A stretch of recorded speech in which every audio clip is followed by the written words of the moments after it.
So this is something that happened in my life when I was a very, very young boy. Maybe I think about 7, 8 years ago, and I hadn't started helping people evolve the personal genius in them.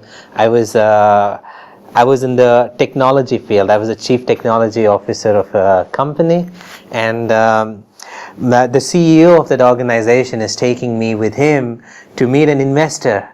And I'm going with him, and I was very excited because at that age and a tech person and meeting investors was always fascinating. And so we went to meet this investor, and he's a venture capitalist, and the CEO of my organization was pitching to get some funding into the company. And we go there for the meeting. So it's him, me, and the investor. So the meeting goes on for about an hour, and then the investor invites me personally to join him for dinner that night. So I speak to the CEO. I ask him if it's okay. He says, "Oh, it's fine." And I joined the investor for dinner that night. Now, this was very unusual because investors are very busy people. They meet somebody for some time, and then it's purely business, and rarely do they take out time to meet someone else for dinner. So I was puzzled as to why is he inviting me for dinner. So we're sitting there, and there is dinner, and he likes wine, I like wine, and we're having this pleasant conversation. And for some apparent reason, he says that I see you taking the field of NLP and extending it beyond whatever is done so far. And I'm surprised. I'm like, wait, how did you come to that conclusion? You don't even know me, and we have shared very little. Then he says, well, but I have a great intuition.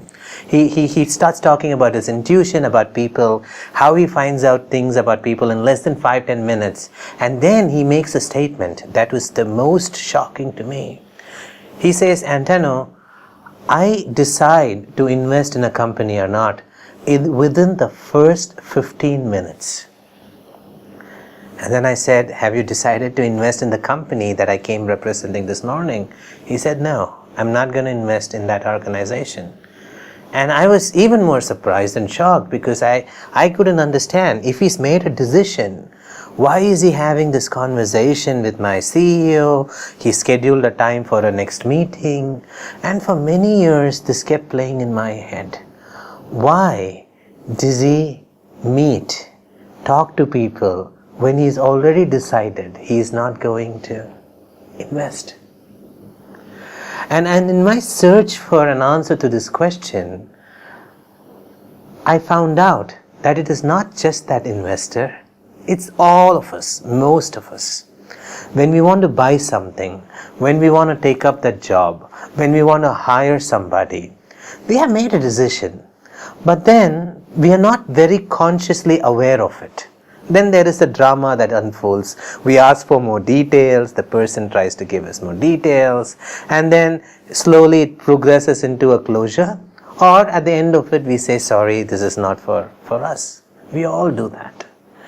The thing is, in sales, there is this methodology that they propose. They say first you have to get the attention of the person, then you have to make them interested, then you have to get them to decide, and finally they have to take action.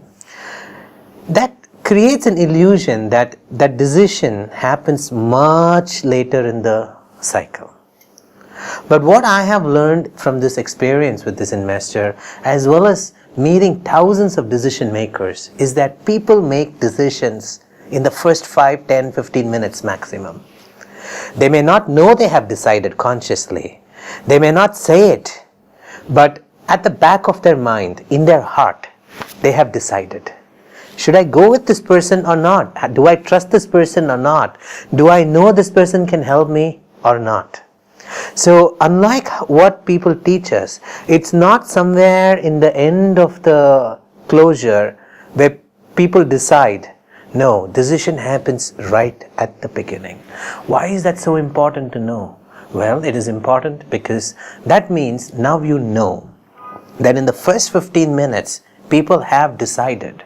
So you can open your eyes, open your ears to know When someone is saying yes, but they mean no. When someone is saying no, but they mean yes. A lot of times people have decided to go ahead with you, but they want to be more convinced. So they say no.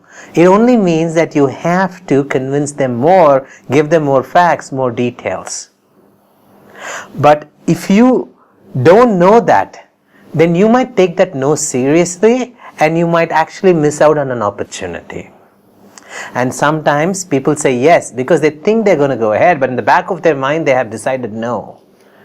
And if you can't see the difference, then you will waste weeks, months chasing the wrong opportunity and wasting time.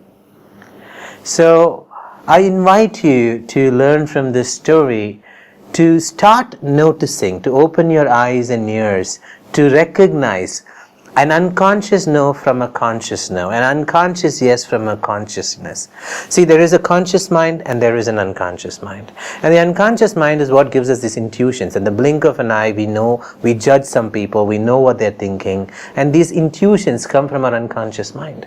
And if you pay careful attention, in the first 5, 10, 15, maximum 15 minutes, you will notice the unconscious response from the other person. Have they decided yes? Or have they decided no?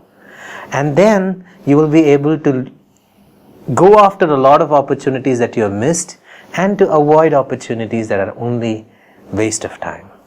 So I invite you to, after watching this video, to invest your time and efforts in training your senses, to look at what is not shown explicitly, to hear what is not said so openly. Now the thing with this investor was he was open, he was direct, and he had the great gift of knowing what his intuition, what his heart was telling. He was conscious of it. Not many people are that way. Their heart might say no and mind might say yes. So they don't know they're wasting your time or theirs, but after 6 months when they say no, it is a waste of time for everybody. So when people have made a decision and they are saying yes or no differently, it doesn't mean they're liars. It doesn't mean that they are cheaters. It only means that sometimes deep inside they know the answer, but it takes time for them to become conscious of it. And what I'm proposing to you is, if you sharpen your eyes and ears, you can know what the other person is going to do that they themselves don't know. So I hope you find this video useful, and I'll see you soon in the next video.